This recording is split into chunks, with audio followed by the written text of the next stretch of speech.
Okay, solve for x in the range between 0 and 360 for sine x equals to a half. So at GCSE, you were used to working out angles. For instance, if there was an angle in a triangle, and in this case here, you take the sine over, wouldn't you? And you do sine to the -1 of a half.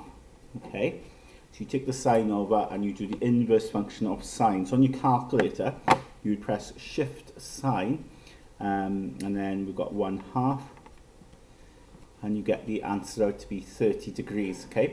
So that was useful for working out angles in relation to triangles, for example.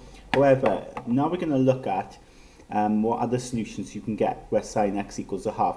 Now sine x, the graph of it, of course, is a wave. It's called the sine wave, and it goes on forever, okay? So we can have more than just one of these solutions. That solution is useful if we're looking for an angle in a triangle, but there are other possible solutions. And we get that just by drawing the sine wave. Okay, now to draw that, what I'd advise you to do is, maybe for your y-axis, we'll do maybe say 8 lines. Okay, and then halfway down, 4 lines down, if you draw your x-axis going across to be 12 centimeters. Okay. Now I say 12 because every 4 centimeters, every 3 centimeters, I'm going to mark it. Okay, so 3 centimeters there. Okay,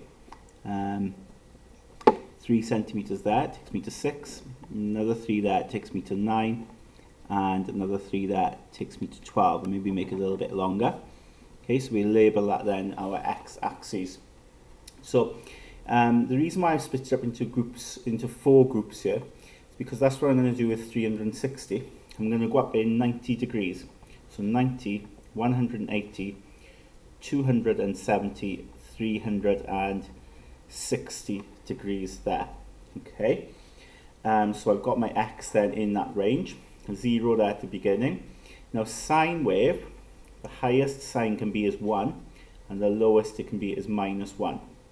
Now it is going to be a wave, okay, and if you can't remember what it looks like, okay, in an exam situation, what I advise you to do is work out what the sine is of each of these values. So sine 0, okay, if we type that in, happens to be 0. Sine 90 happens to be 1.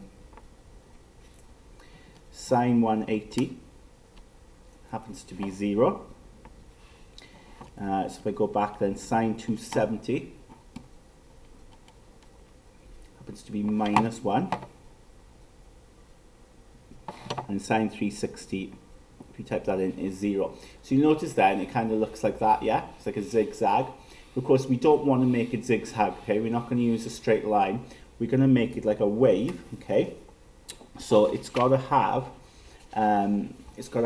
a wave effect to it. Now the way I would advise you to do this is where it starts, okay, maybe turn the page around, okay, so you can sort of get the effect then, the best drawing effect then by rotating the page around. It's much easier to draw that wave then, going through those points that you've just plotted. And there you go, there's my sine graph there, okay. Now we can use this to help us to find other solutions, okay, because where it was equal to a half, remember. Now, of course, if you look at it, half is going to be there, isn't it? Okay, that's where a half is. Now, if you draw a line across from where a half is, a horizontal line, you'll see that it hits the graph in this place 2 positions, yeah? So it hits it here, and it hits it here, okay? Now, the reason why I've drawn a line down, where the line of half equals the curve, the reason why I've drawn it down is because that gives you an angle here. Now, of course, this angle, okay, is the angle we found on our calculator, because it looks roughly right, doesn't it? Okay, obviously it's a sketch, but it's sort of not far away. So that's the angle from the calculator. There's another angle though that we can get, okay, and this will get our full solution then, because we want to work out what x is in this range. So it could be 30 degrees. But it could also be this angle here, because that's where the graph is equal to half. There's no other values where it's equal to a half. The curve just crosses at 2 points. So we've got 30 degrees. We've also got that there. And the question is, how do I find that? And all you've got to do is look at the symmetry.